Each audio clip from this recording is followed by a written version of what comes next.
शहर में एक खुशहाल परिवार रहा करता था।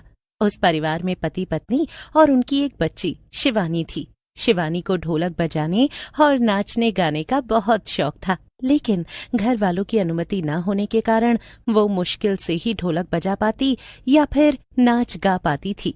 माँ, आज पड़ोस में एक शादी है, उन्होंने मुझे भी बुलाया है ताकि मैं ढोलक पर नाच सकूं और ढोलक भी बजा सकूं। क्या आप मुझे वहां तक जाने देंगी? शिवानी की माँ को शिवानी के नाचने गाने से कोई शिकायत नहीं थी, लेकिन शिवानी के पिता इन सब चीजों को पसंद नहीं किया करते थे। ठीक है शिवानी, तुम जाओ, लेकिन समय पर घर वापस आ जाना। शिवानी अपनी पड़ोस में चली जाती है और वहाँ मस्ती करके समय पर घर भी आ जाती है। लेकिन उसके बाद शिवानी हर रोज उसी समय अपने घर से बाहर निकलने लगती है। क्या बात है, आजकल शिवानी बहुत बाहर जाने लगी है, तुम उस पर ध्यान नहीं देती? जी, मैं ध्यान देती हूँ।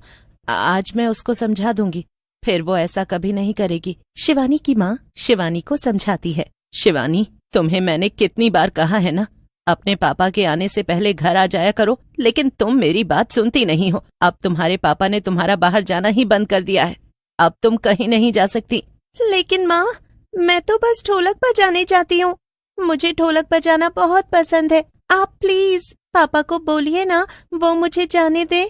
अभी तुम्हें कुछ दिन नहीं जाना होगा शिवानी, क्योंकि तुम्हारे पापा अभी गुस्से में हैं। तुम अभी कुछ दिन घर पर ही रहो। लेकिन न जाने शिवानी के ऊपर कौन सा भूत सवार होता है। वो अगली सुबह उसी समय फिर से घर से निकल जाती है, लेकिन इस बार वो घर वापस ही नहीं आती है। इसके बाद उसके पापा खुद को बहुत शर्मिंदा महसूस करते हैं और शहर और वो घर छोड़कर हमेशा के लिए वहां से चले जाते हैं। लेकिन रात के 12 बजते ही पूरे इलाके में ढोलक बजने की आवाजें आती रहती हैं। मम्मी, कल रात मैंने ढोलक बजाने की आवाज सुनी, क्या कोई शादी हो रही थी आसपास? नहीं बेटा, तुम यहाँ इतनी दूर से पढ़ने आए हो, तुम अपनी पढ़ाई पर ध्यान दो। यहाँ तो ऐसी चीजें होती रहती हैं, उस पर कोई ध्यान नहीं देता। बेहतर होगा तुम भी उसको ऐसे ही जाने दो। मोहन फिर रात को पढ़ने बैठता है और उसको फिर से ढोलक बजने की आवाजें आने लगती हैं। ऐसे में कोई कैसे पढ़ सकता है? ना जाने कौन पागल है जिसको रात को ढोलक बजाने की आदत हो गई है। मोहन इतना बोलकर सोने की कोशिश करता है, लेकिन सो नहीं पाता है। वो सोचता है कि अगली सुबह मामी से तो पूछ कर ही रहूंगा कि आखिर ये कौन है जो रात के 12 बजे के बाद ढोल बजाने लगता है।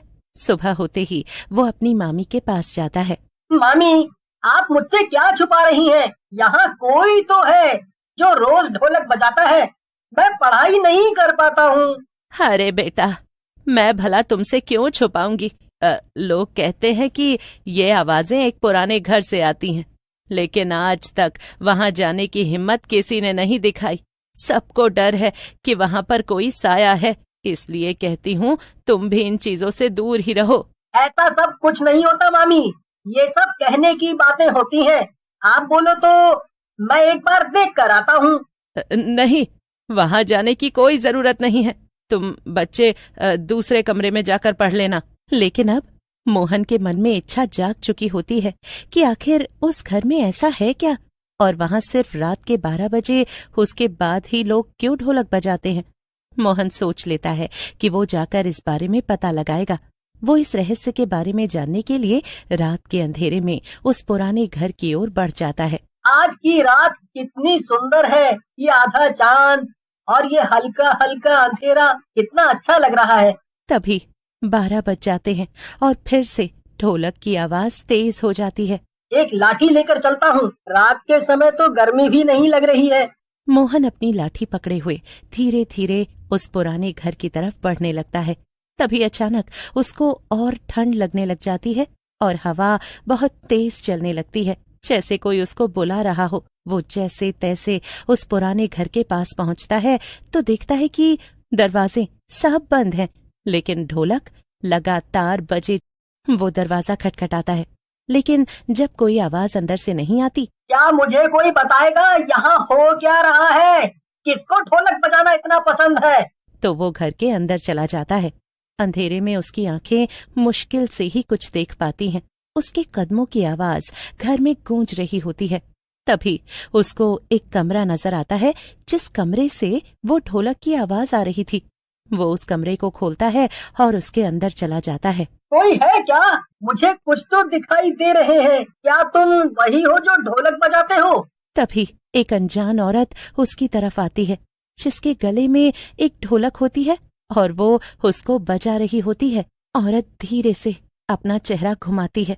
मोहन उसके चेहरे को देखकर डर जाता है।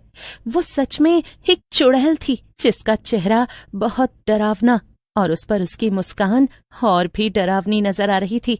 चुड़ैल उससे पूछती है, तुम यहाँ क्यों आए हो? यहाँ आकर तुम्हें क्या मिला? मैं सिर्फ तुम्हारी ढोलक की आवाज के बारे में जानने आया था। मुझे पता करना था कि ढोलक कौन बजाता है।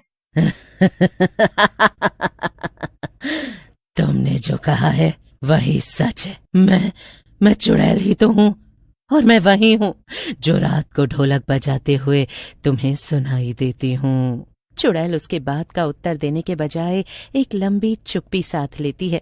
फिर बोलती है, तुम क्या जानना चाहते हो? यही कि मैं कौन हूँ और यहाँ पर क्यों हूँ?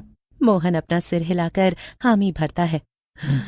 मैं एक समय में इस शहर की एक सामान्य लड़की थी। मेरा नाम शिवानी था। मैं एक अच्छे परिवार से थी, लेकिन एक दिन मुझे एक अजनबी से प्यार हो गया। वो एक जादूगर था जो शहर के बाहर एक छोटे से घर में रहता था। मैं उसे बहुत चाहती थी।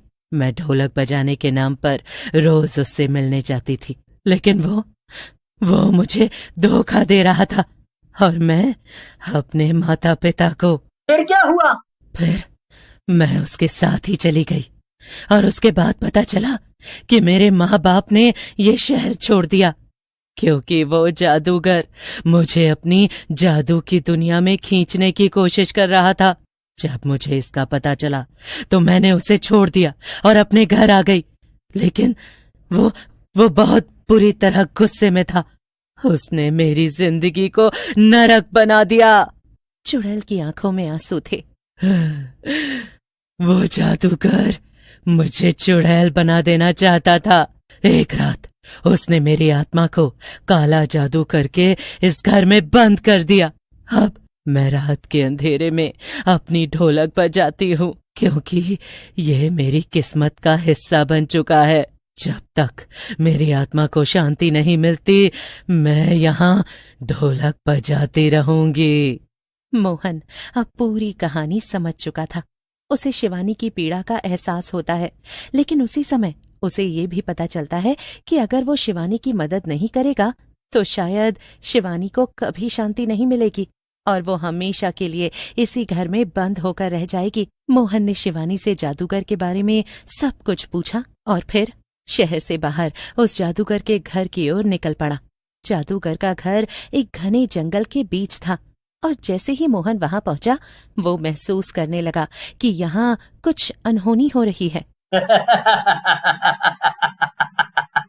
तुम्हारे जैसे इंसान को मेरे जादू से कौन बचा सकता है?